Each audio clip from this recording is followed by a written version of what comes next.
వాళ్ళు అడిగారు, యేసు ప్రభుని అడిగారు, బోధకుడా నీ రాకడకు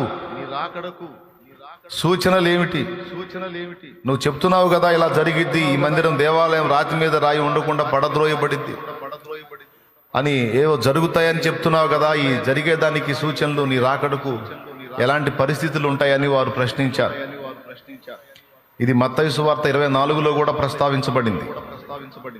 అలా వారు ప్రశ్నించినప్పుడు యేసు ప్రభు వారు ఆయన రాకడకు ఎలాంటి పరిస్థితులు ఉంటాయి, భూమి మీద ఎలాంటి సంభవాలు జరుగుతాయి, మనుషులు ఏ స్థితిలో ఉంటారు, ప్రకృతి ఏ స్థితిలో ఉంటది, అన్ని విషయాలు దాదాపు ప్రస్తావించాడు. వాటన్నిటిని గురించి చెబుతూ,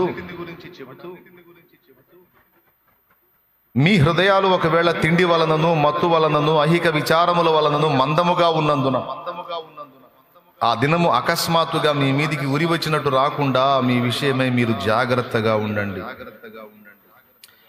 ఆ దినము భూమి అందంతటా నివసించు వారందరి మీదికి అకస్మాత్తుగా వచ్చును. కాబట్టి మీరు జరగబో వీటి నెలను తప్పించుకొని మనుష్య కుమారుని ఎదుట నిలవబడుటకు శక్తి గలవారగునట్లు ఎల్లప్పుడూ ప్రార్థన చేయుచు మెలకువగా ఉండుడని చెప్పాను.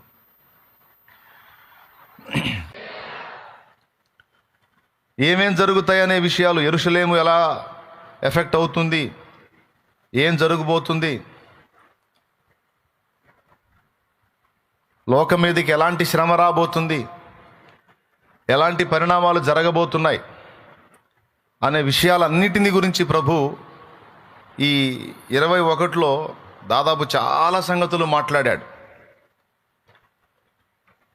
అయితే ఇవన్నీ హెచ్చరించి, ఇలా జరగబోతుంది, ఇలాంటి పరిణామాలు సంభవించబోతున్నాయి నా రాకడకు ముందు, ఆఖరికి మిమ్మల్ని పట్టుకొని హింసించి మీలో కొంతమందిని చంపి హతసాక్షుల్ని చేసి, కొంతమందిని జైళ్ల పాలు చేసి, కొంతమందిని హింసించి చాలా ఇబ్బంది పెడతారు. సాక్షార్థం ఇది జరుగుతుంది. అయితే ఇవన్నీ జరగాల్సి ఉన్నాయి. హతసాక్షి మరణాలంటే అందులో లిస్టు చేయబడినటువంటి ఎంతమంది పేర్లు నమోదయ్యే వాళ్ళందరికీ అలాంటిది సంప్రాప్తం అవుతుంది. ఎవరెవరు దేనికి నిర్ణయించబడ్డారో వారెల్లా కూడా దాని చేత దేవుని అనుమతితోనే అన్ని పరిస్థితులు అనుభవిస్తారు. ఇవన్నీ జరుగుతాయి. పరిశుద్ధుల హింస కూడా అందులో ఒకటి. క్రీస్తు రక్తంలో కడగబడిన వారి శ్రమ కూడా అందులో ఒకటి. దుర్మార్గులు శ్రమ పెడతారు, ఉన్మాదులు శ్రమ పెడతారు. ఉత్తర భారతదేశంలో